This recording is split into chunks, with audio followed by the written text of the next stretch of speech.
Good evening, fellow morons. How are we tonight on this lovely Monday evening?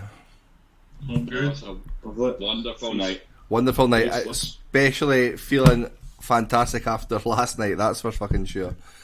We don't want to lose folk early now. Well, listen, you're sitting there with Scotland tops on your eye, not exactly helping us out, eh? So I thought I'd just draw the attention to it straight away.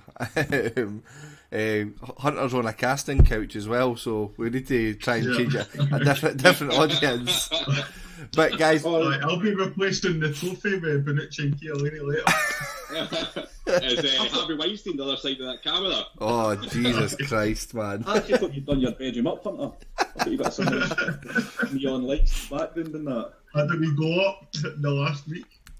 So guys, if you're looking at the camera and the screen just now, you will see there is 4 morons on screen, and the most extreme moronic person of us all, Sean, can't work out how to put his camera on. So you just have to deal with his voice from above talking him whenever he wants. We do know you are all here to see the main event, so we do want to apologise in advance that you cannot actually see him. Actually, couldn't have bought getting dressed, so you're probably lucky that you can't see me. just sitting there on natural, ready for a movie club. But guys, we are here. Nothing else. just sitting there with a smile. That's all. Guys, we are here to talk about the movies which were our thriller movies. Our thriller movies were Shutter Island and Nightcrawler. But before we start talking about them, let's just go back to the leaderboard, have a quick glance over the leaderboard, and have a thoughts of where we think these movies are going to land. If you have any opinions that you want to give on this, please do drop them into the chat at any point. We'd love to hear from you.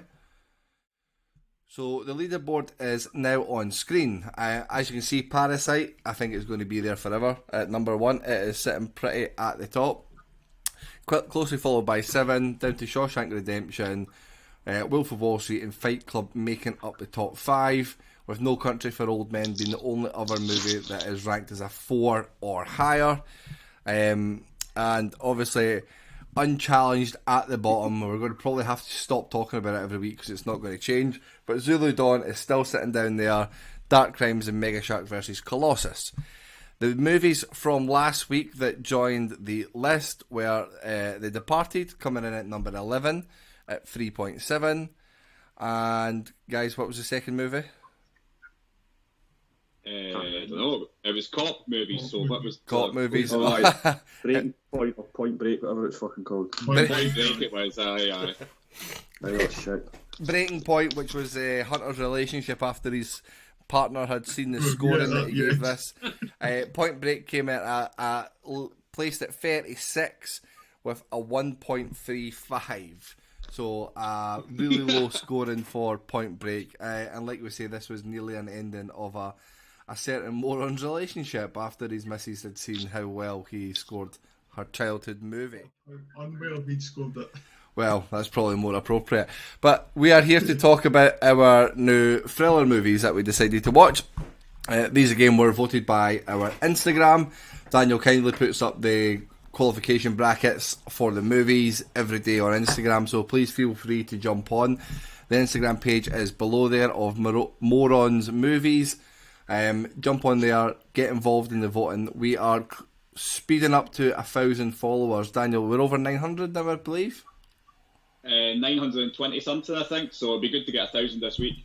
920 something as well. So tag your friends in some of the posts as well. Get the word out there and see who becomes our 1,000th follower.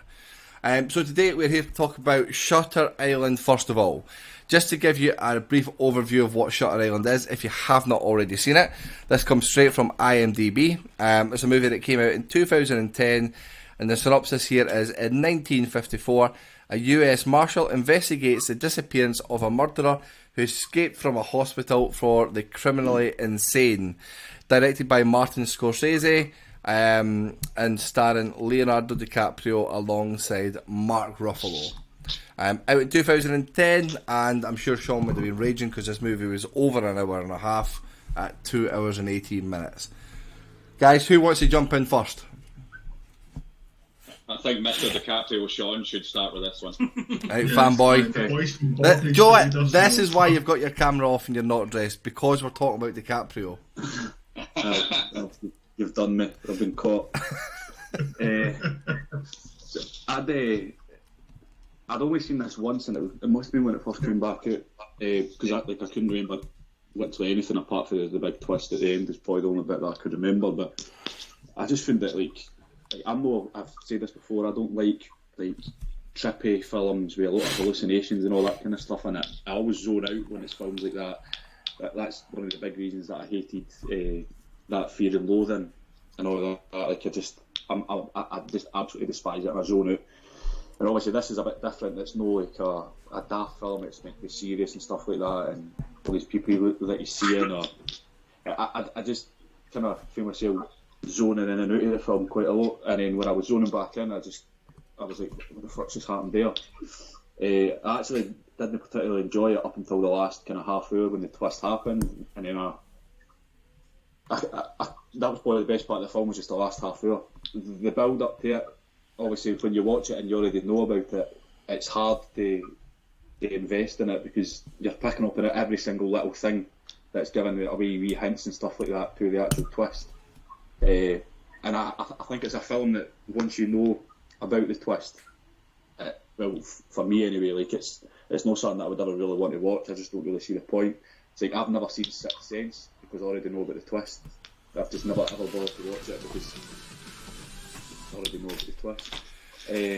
It's definitely my least favourite DiCaprio film, but again, I thought he was absolutely brilliant in it, and Mark Ruffalo was really good as well. So was Ben Kingsley, isn't it? Ben Kingsley. Yep, he's in there. Sir Ben. Just going to interrupt you for a second, Sean. Donkey Grado, thank you very much for the follow. Welcome in. Sean, sorry, it's yourself. Sean, carry on, mate. I would say it doesn't feel like a Scorsese film either. The background music, it's not much a soundtrack. It's just very heavy noises. I think it's quite distracting as well. I know it's meant to add it's a very weird kind of place that they're in and stuff like that, but I didn't really think that it kind of fitted with the surroundings and all of that. I found it quite annoying at times, but for me it's definitely DiCaprio's poorest film. I just really struggled to get into it, really struggled into the last half hour, where I quite enjoyed the last half hour. Like the scene where he finds his wife where she's just murdered the kids and stuff like that was really, really sad. But I just really struggled with it. See, I'm gonna interrupt you, Sean, because I think in this movie, I think I've got a polar opposite opinion from you, because for me this was a movie that I didn't enjoy the first couple of times that I watched it, and I've enjoyed it more that I know what happens, and this is probably one of those movies that you need to watch 2, 3, 4, 5 times because it constantly changes your opinion. There's little bits that I'm very similar to you in the sense where I don't pay attention that well in movies. So when there's little details that get brought into it, you think you need to go back and look at it, because when I was watching it, and then obviously I've been reading a lot of the trivia and stuff about it afterwards, there's things that you see about it, and it's well, he couldn't visualise who his kids were until he was shown the pictures of them by Ben Kingsley, which is really, really weird, because then one of his kids was actually one of the kids that he seen in Auschwitz that had been killed, that was lying there in the snow. So it was was it actually his kids? Did he actually have kids? There was a lot of mind fucking with it for me.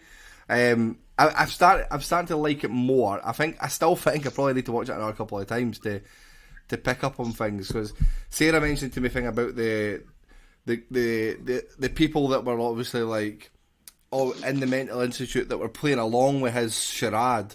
The lassie drinking the water, but then she's not actually got a glass in her hand, but then she puts it down so there's an empty glass, because it's playing two different parts of his role play essentially. It's obviously not the best DiCaprio movie. It's not definitely not the best Scorsese movie. It's definitely better than The Departed. I love when you see Daniel with a wee head shake. Two head shakes. That's why I was laughing earlier. Just in unison. I basically shook my head to every three of these statements got a head shake from you there. Great, I'll go, guys. Jump in and top each other for this. I'm going to do what you did with Sean, and I'm going to say the complete opposite of you. I think this is fucking garbage. Like, go for it. This is easily the worst Scorsese movie by a country mile, right? And I had the complete opposite effect. 'Cause this is the second time I've seen this, right? The first time I watched this, they were standing on the boat, and it was weird. And then they got to the place, and then I found out it was a mental hospital, and I was like, oh, he's actually a patient. Like, I just thought it was the most obvious thing in the world in the first 10 minutes of the film. So I spent the full film watching it, already thinking he's a patient, and then it was just so fucking drawn out. Like, I don't know how anyone would have been surprised by the twist of this. Because, like, they lay it on thick all the way through, and it's like paint by numbers. Do you know what this reminds me of, right? This is like a really shit thriller book that your mom would pick up at the garage on the way to the airport going on holiday for like $2.99. Like, it's just really bad writing. And see when they get to the end, right, and he gets to the fucking lighthouse and Ben Kingsley's just sitting there after he's blown up his car. He's blown up the guy's car and he's been like half murdering folk and like smashing folk with guns and all this sort of shit, right? And then he gets it, oh, it was our greatest ever role play. What? Like, that's the biggest stupid thing ever. That doesn't make much sense. It doesn't make much sense that they know that that's going to happen, because it obviously alludes to the fact that it's not the first time they've done this role play, and they've. Aye. Because obviously they're all in on it. Because you see, like, the cops are sitting on the cliffs, bored at their tits, just like, shit. We hit the shit out of today. But surely there's that boy that's been standing outside the lighthouse probably for 2 days waiting to cover it up. And see the worst bit about it is when they go up. He's got the board with the names on it, like the chalkboard where he's letting the names out, and he's like, "Look, they're anagrams." Oh. Fucking bullshit, man. Like, that is so bad. Like, it's such bad writing. Like, that's the twist. Like, the name you've been saying is actually an anagram of your real name. Fucking crap. One of the pieces of trivia I've got here is the title of the movie is an anagram of Truth and Lies. Oh, fucking bollocks. That's so bad, man.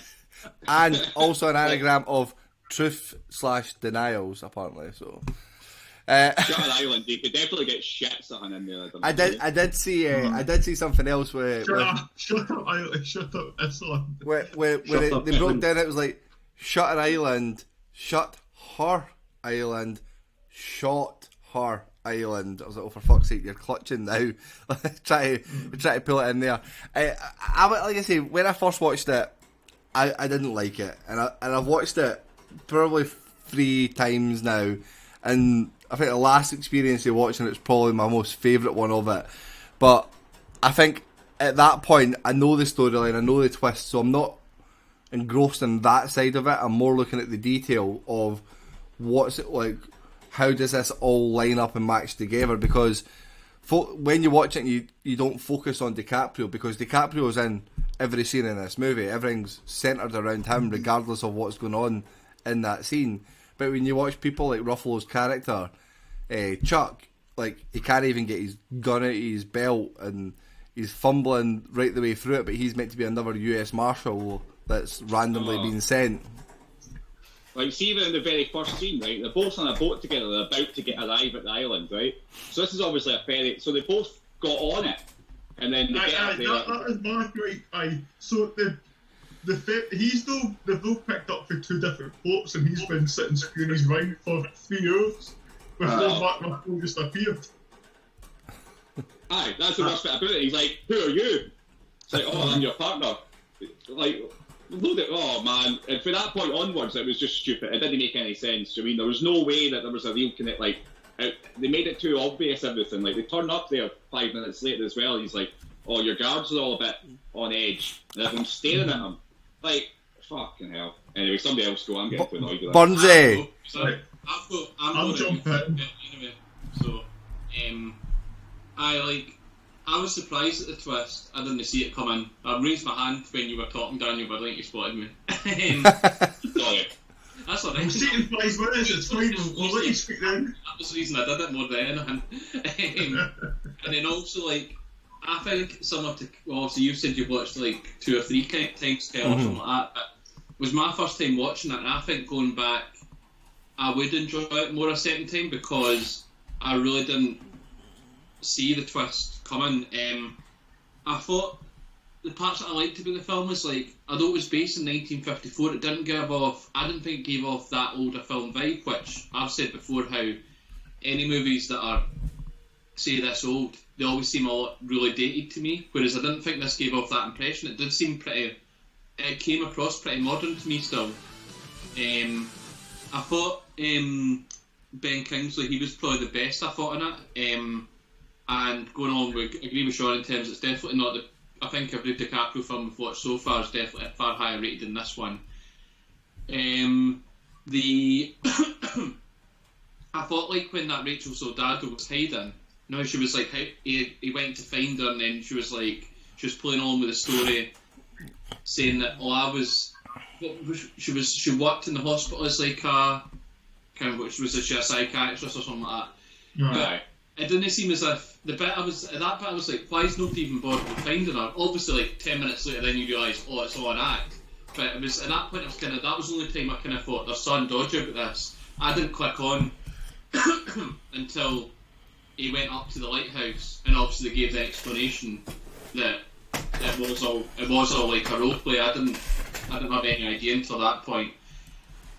And then obviously after that, it made sense about how they were saying about the doctor was on vacation, how they wouldn't hand over records, and there'll be loads of other stuff that I've missed out and haven't clicked on at the time, which you have touched on, because my way of thinking was, DiCaprio was going to be like, he was going to realise that the mental institution they were all making stuff up and trying to drug him and make him get put in that hospital when there was actually nothing wrong with him. I thought the part that I struggled with is that there were some scenes when he was obviously having those nightmares and waking up, and it was showing you things that was in his mind, but sometimes when he was waking up or it was through the night, they were showing you separate scenes. Sometimes I struggled to actually pick up, is this actually part of the film? Is this part of his hallucinations? Is this part of his dreams? I did sort of struggle with that part, to follow it at points, like when about a couple of minutes I got back to it. But I didn't think it was as bad as what you, Daniel and Sean are making it, but I think I'm more towards Kel's level of what I appreciated by it. I think it would be more enjoyable on a second watch, but it's not something I'm going to rush back to watch because it wasn't that great. I've definitely seen far better films than that. When you go, Hunter? Get your hand down, Hunter. I was going to pass over you anyway. On a second watch, it is just a lot better than what you're hoping it might be in a second watch. It's a lot what? Sorry, I missed that. I said, on a second watch, it doesn't improve. No. Aye. I remember watching this firstly, it came out round about the same time as Inception. I remember watching both over a weekend for the first time. Both are shite films, but one of them made me want to watch it a second time, and it was near this. Oh. That's fair. Yeah, I would say you're motoring along hoping for something to happen for the majority of it, and when he gives that spiel at the end, once he's back in reality, and he gives his speech where he speaks to Chuck and he refers to, was it Dr. Schaefer? He refers to him as Chuck again when he gives him the cigarette. Yeah. And he's like, oh no, he's reset again, but he's like, is it better to die as somebody than live with someone else? Mm-hmm. And you're like, he fucking kens that, that's it, that's the twist. And that's what they've got up to that, and then you've got him getting dragged away, and it's out this Vlad and Mark Ruffalo in the background saying, no, come back, he's fine, it worked. And then just the second watch, it gets, obviously the first time you watch it, you don't know that's coming, but the second time you watch it, it's so obvious all the way then through. Yeah. Mm-hmm. But that's like I say, for me, I kind of disregarded that while I was watching it. Sorry, I just jump in there. Curious Men, thanks for following, and I don't know how to pronounce that, but I'm going to say Ep6. I've probably butchered that, but thanks for following.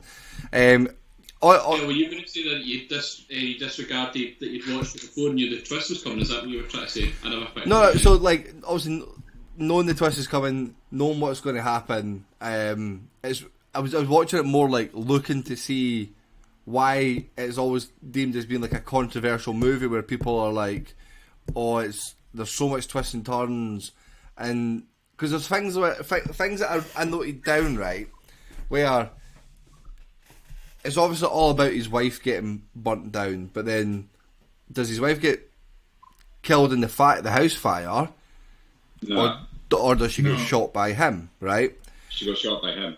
But then there's scenes in the film where he's cuddling her and she turns to ash.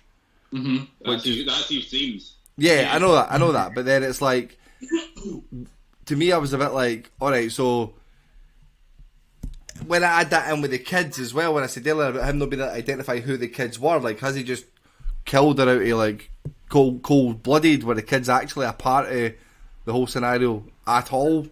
Like, or has he just killed three random kids? No, she killed the kids and he killed her. It makes it very clear, Phil.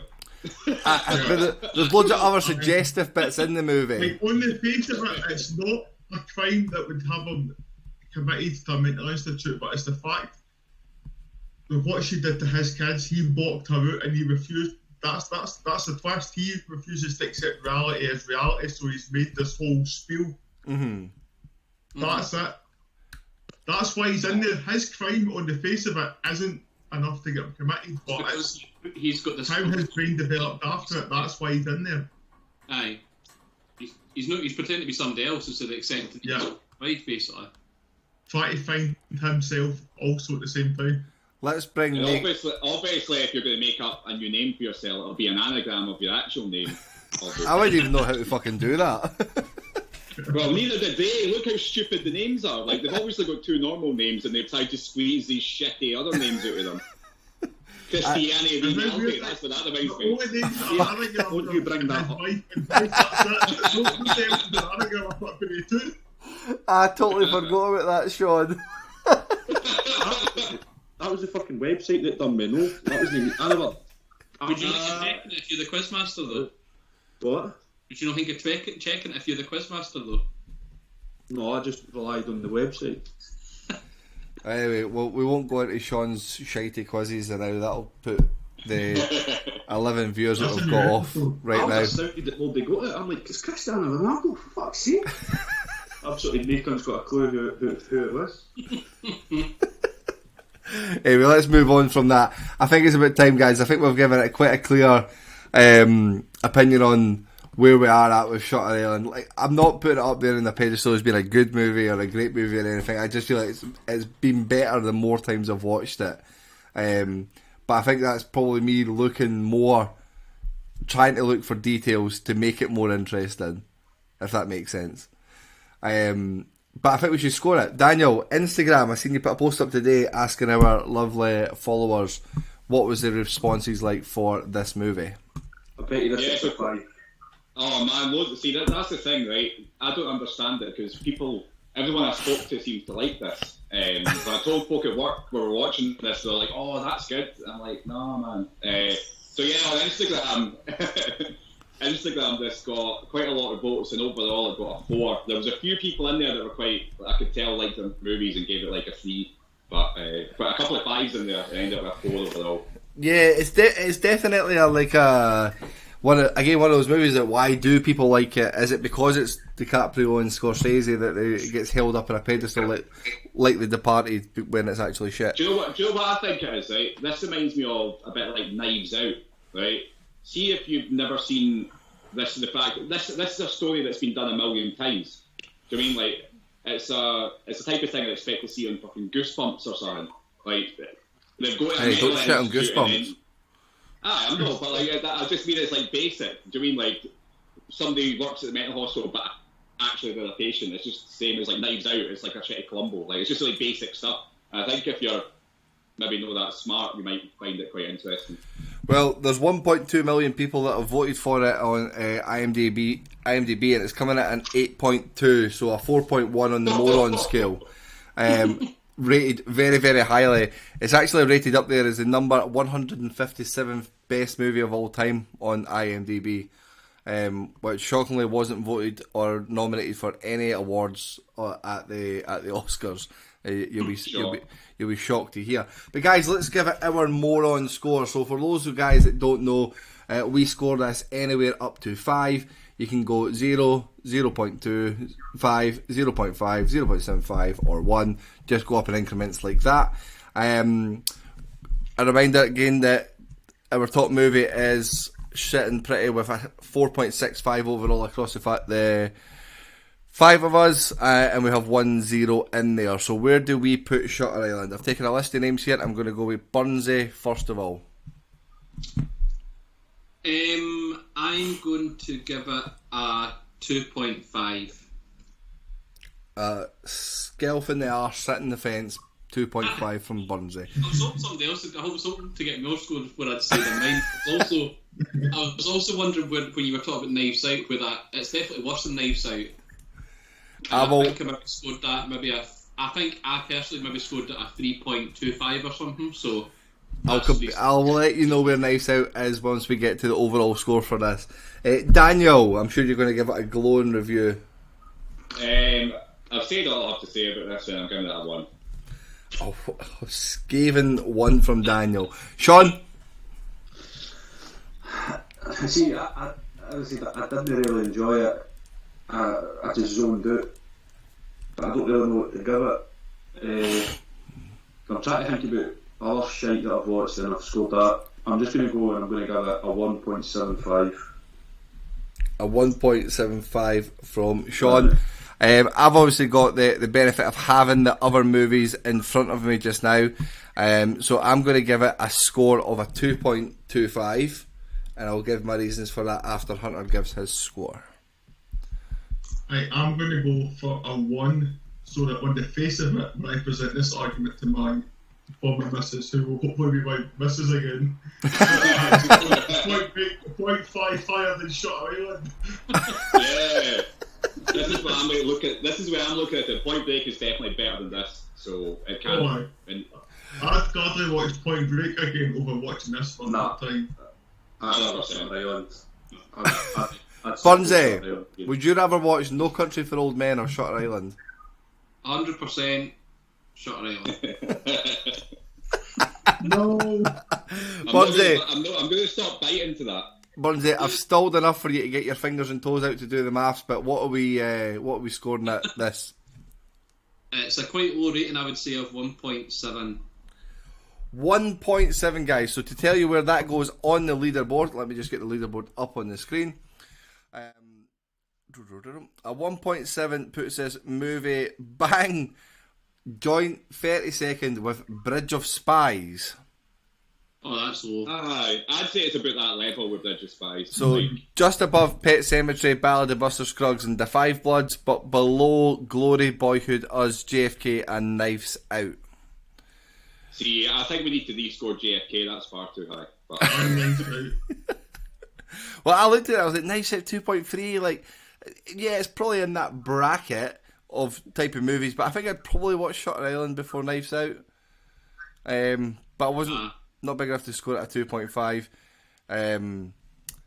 Yeah, I think JFK definitely needs to go a bit higher, especially for the for Daniel. I think we should get that back in for Daniel to watch again. He'd love that. Okay, so that is bringing to the end of Shutter Island, a 1.7.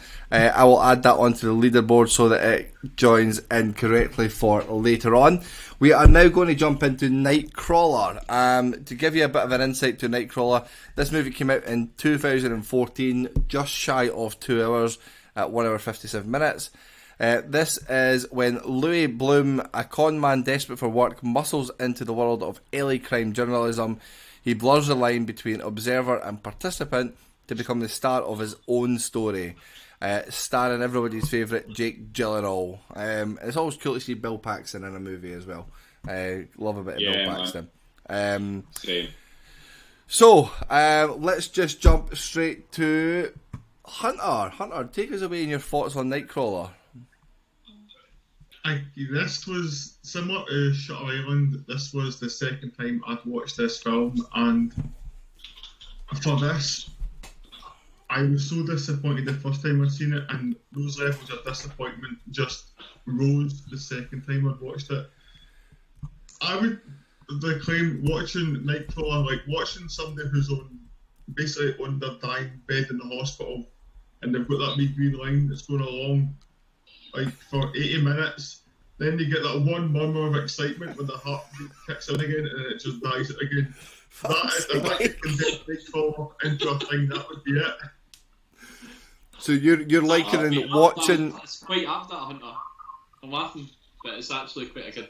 Watching Nightcrawler's like dying, is what you're saying. No, watching somebody on casualty when like the light dying on the bedside, like that one on the screen is just like flat for so long, and then you get that wee injection of life, and it just starts dying out again towards the end. That's what it is for me. Jake Gyllenhaal you could even put Christian Bale as the lead in this, that it still doesn't save this as a good film for me. Wow. Daniel seems shook. Daniel, like come in. 80 minutes of backstory, then builds up to that bit, and you're gripped for 5 minutes, 10 minutes tops, and then the ending is just, it's just such a letdown. Like, he's the like king in the castle, and you're like, oh my god, like, why doesn't he get to come up? And although he's not quite fully there mentally, which we can clearly touch on throughout the story, he still deserves to be reprimanded for what he's done. He still knows the difference between right and wrong, but still, it's not a filler for me.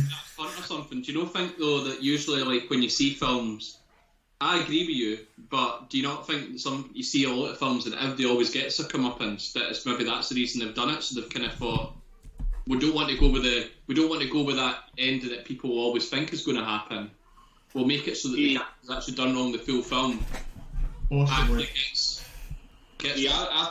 I think he represents everything. He represents as an individual person everything that's wrong with the media and how it's consumed and why we consume it. And the media never gets its comeuppance. And I think it would be silly if he ended up. That's a good analysis. I like that analysis, but it doesn't improve my thoughts on the film. I thought I'd maybe start generally with there. Daniel, you are chomping at the bit to come in and retort towards Hunter, who has come out with guns blazing in that one. So please take it away. I'm just a bit surprised. I think this is excellent, which is quite a big contrast. I'm quite surprised. But yeah, I think this is really intense. I think you're looking at basically an autistic guy sort of putting his mind to something bad. So at the start, you can tell he's not quite right, but he's got super hyper focused, and he's obviously intelligent, and he can obviously study stuff and make it happen. Do you know what I mean? I think if he gets shown how to do something, he can just do it to the excess. And then I think it's just a slow build-up to him slowly being poisoned more and more by chasing after this dragon. He doesn't care about money.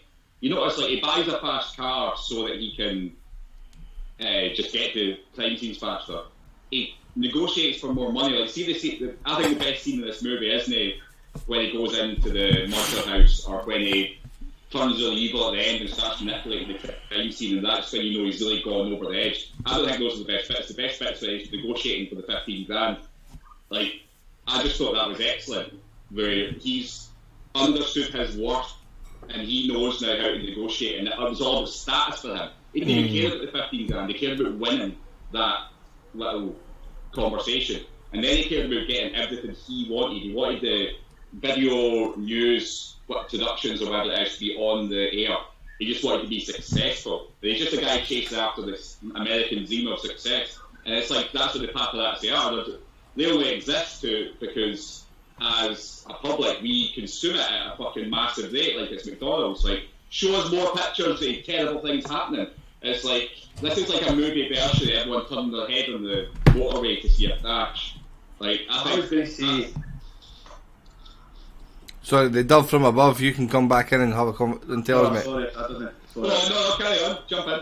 No, I was just I heard that in my head when I finished watching it, and I was like, that's going to be a great line. And you. Sorry, Sean. Sorry. The thunder's been thrown.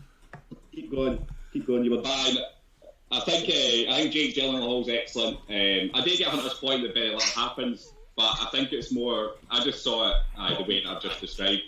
I think Riz Ahmed as his wee assistant is brilliant as well. Like he never really knows what's going on. He's constantly confused. Like the bit where he said like name your price, and he's like $175 a night. He's like done. That's it. He's fucked it. Do you know what I mean? He's not got any of that confidence. He just gets manipulated all the time. I think he's excellent as well. But yeah, I just like it. I think it's good for lots of different reasons. On you go, Sean. Sorry I stole your line. No, it's fine. At first, I wasn't really enjoying it like the first half hour. I didn't really see the direction it was going in. I actually thought that, obviously, because you can see him getting, it's like he's got an addiction to like wanting to get the best shots, all this. It's kind of similar to what you were saying, Daniel, about like it wasn't so much about money. It was just pure like the way I've seen it was he was just heavy addicted to getting there first, to getting the best shot possible, and just kind of making it about him and trying to be the number one fucking Nightcrawler in America or whatever they call themselves. But I actually thought that the way it was going to pan out was that he was going to basically like murder somebody, and then he was going to like be the first guy in the scene type thing, and then get the best shot possible because obviously he's the one that's committed the crime. In a way, it was kind of on the kind of right line. Obviously, he led the police to where these the two gunmen were, and obviously basically got a policeman killed and his partner killed in the same. Well, obviously by those actions, but I did enjoy it. I was kind of struggling at first, but then the kind of longer it went on, I did like it. The guy's an absolute prick, like, but I just quite like it. It was quite well done. It wasn't what I expected it to be. I didn't bother reading up about anything before I watched it. And then obviously when he was like the very first scene where he's stealing the kind of mesh fence and all that, I just thought it was going to be fun about a guy going about stealing stuff. I didn't really anticipate the turn that it took. I knew absolutely nothing about it, and I actually quite enjoyed it as well. I love watching the body language, guys, because when people started to say how much they were enjoying this movie, Hunter's like folding his arms, and he's like just fucking raging with life, and then Daniel sits and shakes his head at everything that he disagrees with. It's like there's just no hiding it. I don't even mean that as well. It's not even like what distaste of what Sean said. I think it's just towards the film in general. Yeah, no, I get that. Obviously, it's not a passive aggressive thing. It's just funny to watch because you're like, I don't agree with that. I didn't really take too much notes with this. This is another movie that I've seen for the second time now.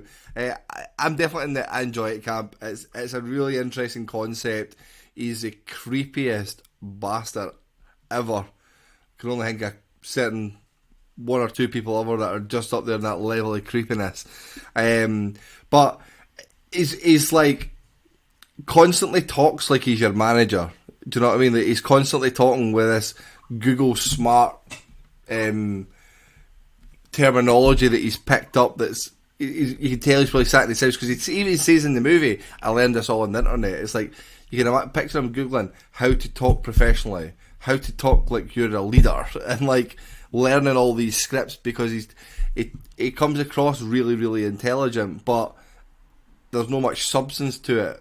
Other than the fact that he then goes and focuses on his goal and how he's going to get there. But he seems really obsessive. So he's obviously obsessive to the point where he wants to get that perfect shot, to the point where it doesn't matter what he does, he's going to go over the line as much as he can to get there. But I get it, it's a long drawn out movie. For something to be 3 minutes shy of 2 hours, where they probably could shave a lot of it off, that would make it maybe a little bit more engaging for the likes of Hunter, who's not quite got to that point. With it. I don't know, maybe I have to shave an hour and 56 minutes off for Hunter to enjoy it.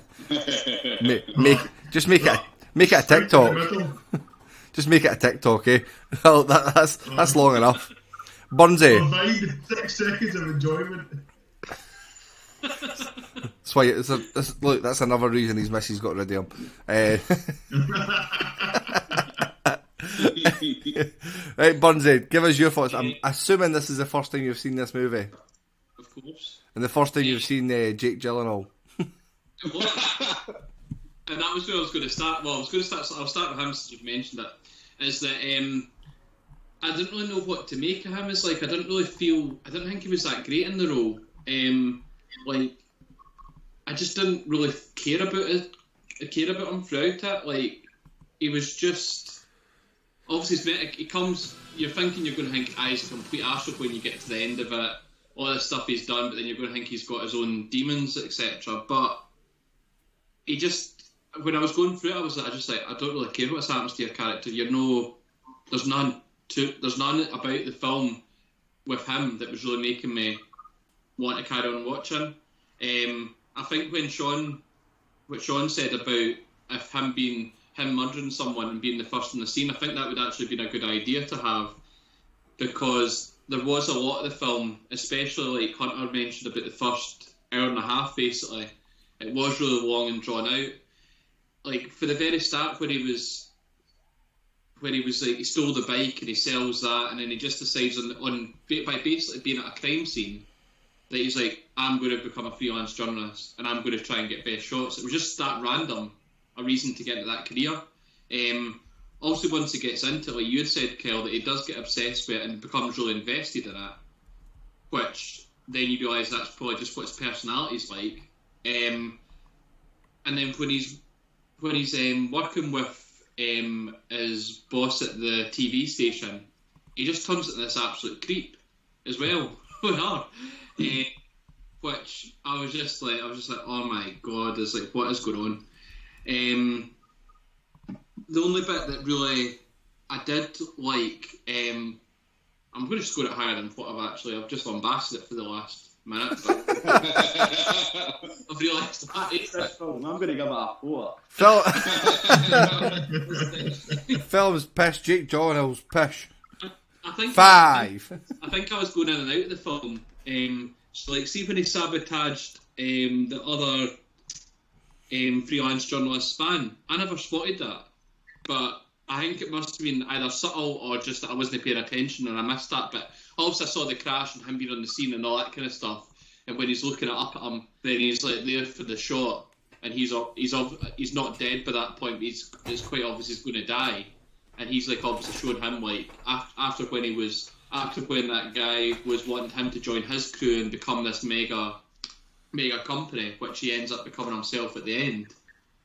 I missed that bit completely. I did like the home invasion bit of it, and when he was the full scene basically from him getting into the house and then hiding parts of the video and the interrogation by the police, etc.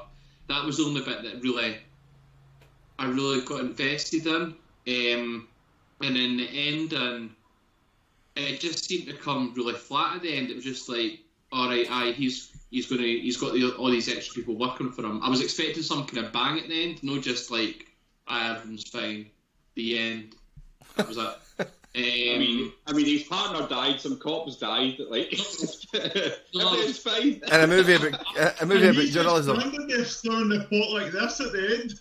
I was told after that point. Obviously, like that goes into the home invasion. That's what I'm including in the home invasion part, where his colleague died, police died. I'm talking about the very end when it's just like, oh, I've got these extra folk working for me. And what was it? His line was something like, I wouldn't ask you to do anything I've not done myself.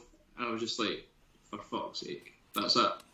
Like, I was expecting, it didn't need to be him getting his comeuppance, but it just needs some kind of ending instead of just being like, oh, after that, he's still going to carry on his career.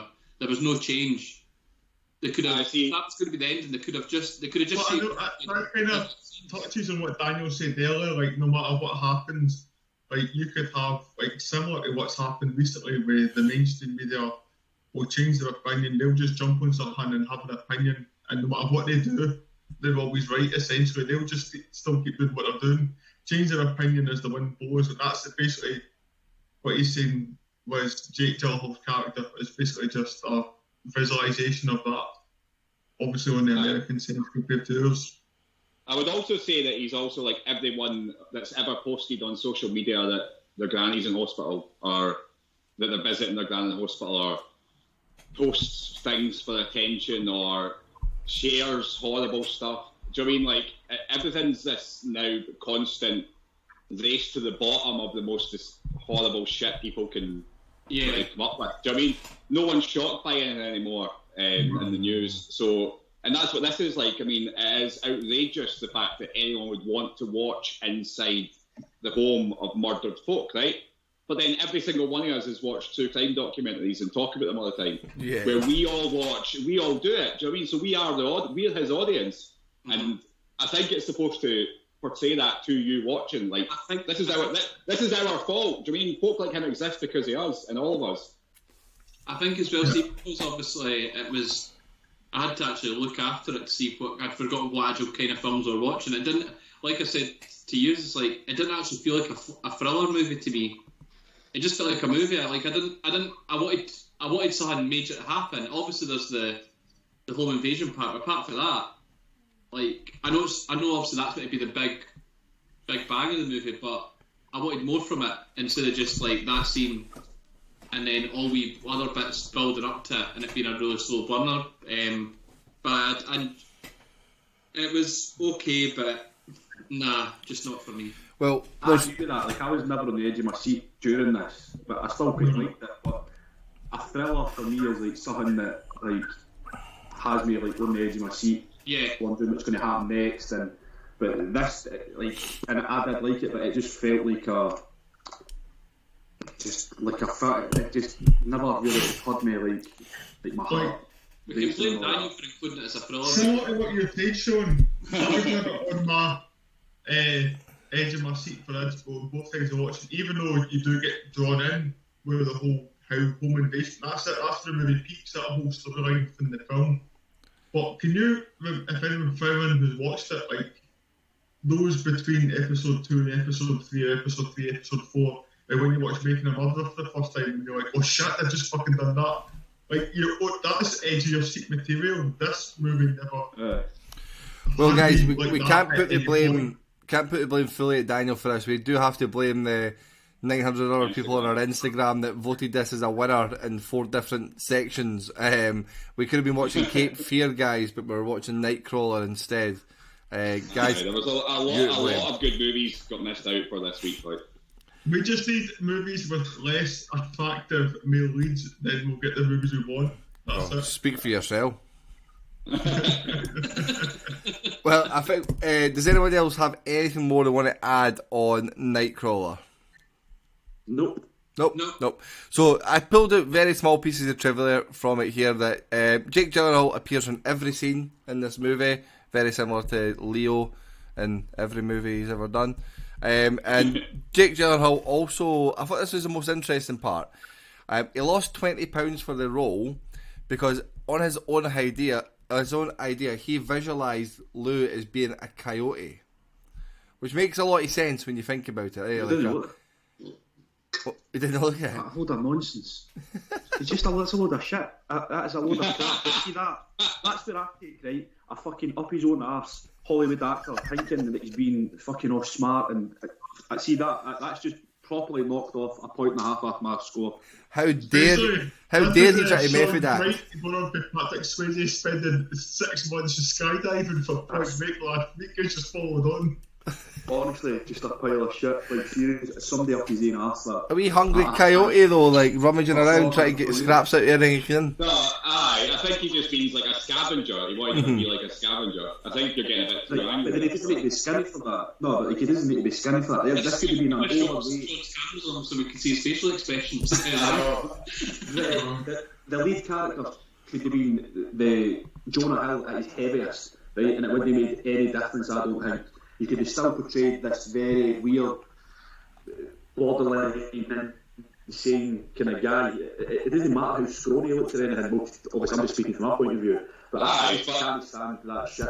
Actors come out with stuff like that, and I foresaw this character to be a a coyote. Fuck off. But I kind of, like, similar, I said, like, on my analysis at the beginning, that you could have had Daniel Day-Lewis or Christian Bale in this film, and it still wouldn't be enjoying it anymore, because it's the subject matter and the script. You see, in the snippets, we seen Jake Gyllenhaal in his apartment alone, and he was going crazy with either his own state of mind, due to whatever mental illness he may have had, or they were the true snippets of the character, and it must have been about a combined 20-30 seconds that took the whole film.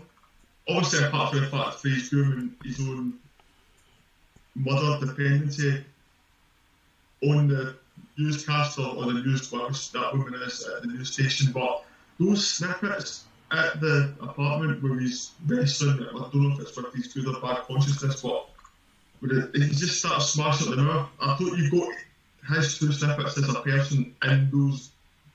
As I said, like, it's two scenes and they must be about 10-20 seconds each.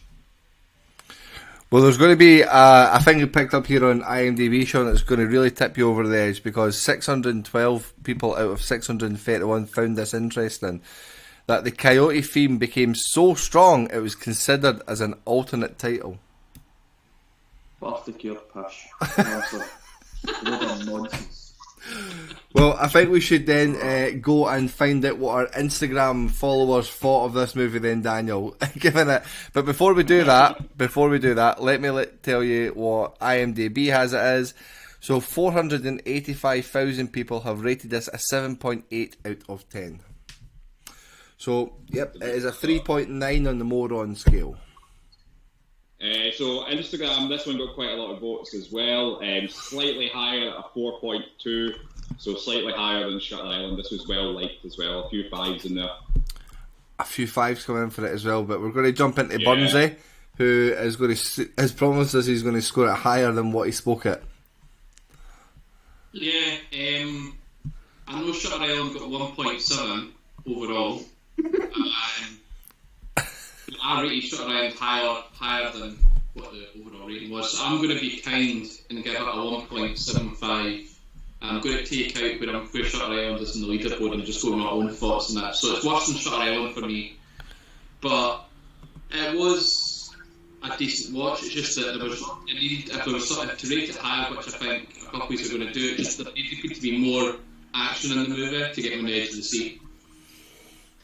Okay, Daniel, follow that. I think I'm going to be the outlier here, I think, compared to everyone else. I think this is very good. I could watch it again. I think Jake Gyllenhaal's class. I'm giving it a 4.25. Wow. A 4.25, and we're going to cram that score right in between Burnsy and Sean, who's going to give us his thoughts next. Me, sorry. Well, you are. That is your name. No, it's just because you said Burnsy and Sean. Sorry, Sean, you're next to give your score. Follow Daniel's 4.25. I'm quite surprised that you've scored that high. Obviously, like, as I said, I did like it. That wee kind of ran at the end is just my own thoughts on people that are up there in arse, but I'll give it a 3, solid. A solid 3 coming in from Sean. I'm just going to up a little bit from Sean and put it to a 3.5. A very enjoyable movie. Let's go to Captain Doom of tonight. And Hunter can come in with his score of minus whatever he gives it. Oh, this is going to be low. I feel bad because I've always scored movies that are worse than this higher than what the score I'm going to give it. Before you score it, Hunter, has your missus seen it? She has. But when this was recommended it to me when we first started dating a few years ago, she loved Jake Gyllenhaal at the time, but then she's also now read stories about how he took Taylor's first virginity and then never called her back to go to her 21st birthday party, so now she hates him, so I can score whatever the hell I want now, so it's fine. Right, man. Sorry, I'm changing my score to a 5. Jesus Christ. Sean wants to re-score this. He is a fucking coyote. Right, let's stick on the plan here, guys. Hunter, give us your score. 0.75. Holy. That's outrageous. That must be, and obviously we don't have this information to hand, but the highest contrasting scores as two individuals. We've got a 0 points. Ben must have been a big one for me and Daniel. I know we're going on about it, but I must have. Aye, well, so that was the difference between a 2 and a 5. So that was a 3-point difference, right? So this one's more than that. That's a fucking 3.5. Oh, I so it is, aye. Wow. So a free. Like, I would generally watch Shutter Island over this again. We've not asked Burnsy though. Burnsy, is this better than No Country for Old Men? Yes. You just scored it lower than No Country for Old Men. I know, but I need to score it. Burnsy, 2.5 now. what is what is the overall score for this movie? A generous 2.6. A 2.6 being absolutely obliterated by Hunter. 2.6.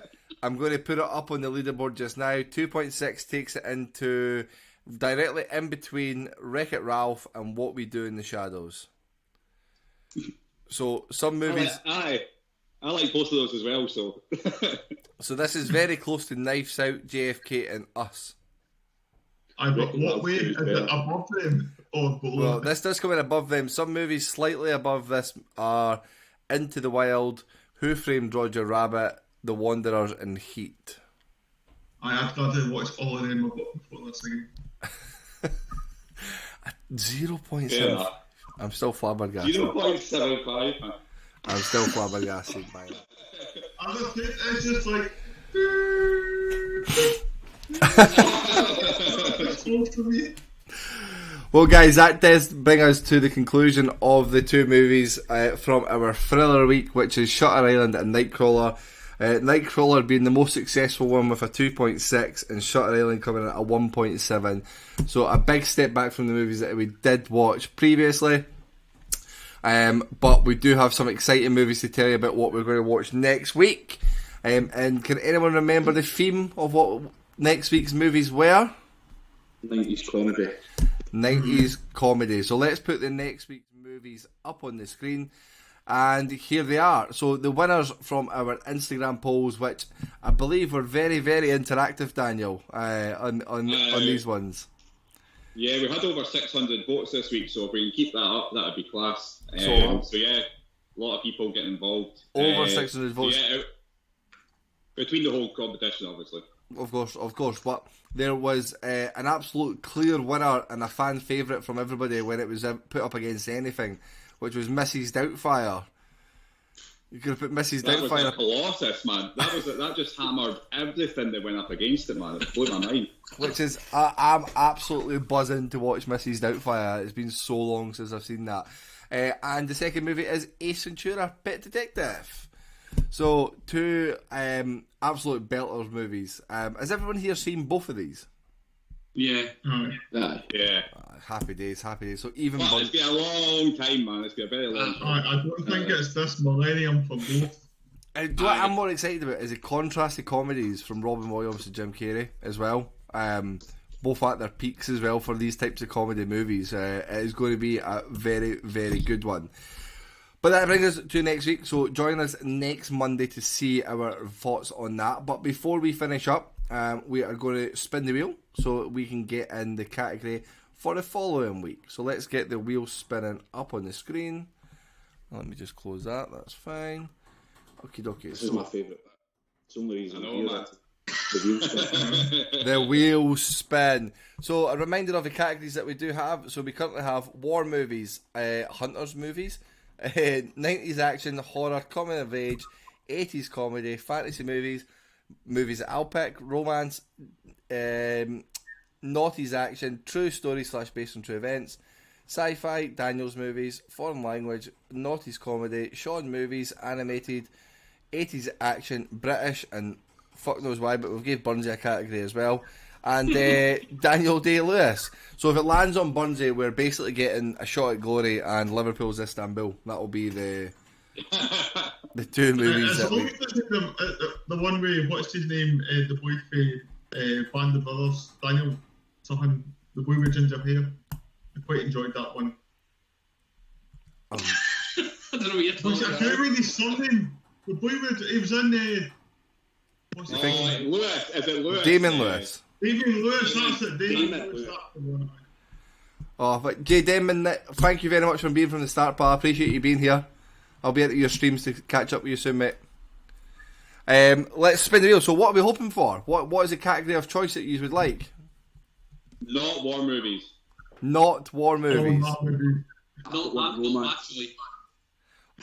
I just want to pick, because if I pick, we're watching The Happening. So we're spinning. Well, That's not happening. So it is spinning, and we have one of us. oh. Now, just to be clear before you reveal it, you've got to pick 16 movies to go in the vote. You can't just pick 2 films. Of course. I can. Bunzy, honestly, imagine Bunzy picking 16 films. I don't know, 16 films. I'll need to get Can't wait. Goal 1, 2, and 3 on the list. Well, unfortunately, it's not Bunzy that's selecting 16 movies this week.